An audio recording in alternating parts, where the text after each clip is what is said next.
Hello everyone, welcome back to my channel. In today's video, we are going to learn how to contact eBay by mail for the assistant with your account or orders. Now let's dive into the topic. First of all, open your eBay app. Make sure that you have already logged into your account. Now tap on My eBay on bottom left over here. This will open your account. Scroll down to the help section. Here it is, tap on help.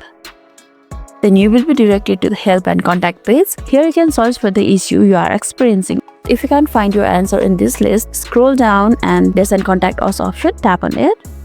Here you have to select the topic like buying, selling or account issues to narrow down your query. On the next page, you will see the various options to contact eBay. For now, tap on buying. You can choose the problem that you want to. Then you will be provided an option, start with your automatic assistant, and second is help yourself. So if any of this option doesn't fulfill your query, just go up and tap on chat with your automatic assistant, and from here you can chat with the AI that will help you to solve the problem. And if it cannot fulfill the query, you can ask for the email in the query, like,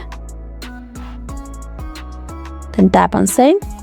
So right now it's asking for the more details. That means you have to explain the AI what's going on, and if it can't solve the problem, it wouldn't give you the email, and if it can't solve your problem, it will provide you the email. And that's how you can contact eBay by email. If this video made your day a little bit easier, don't forget to like and subscribe for more amazing tips. Thanks for watching, and I'll see you in the next video.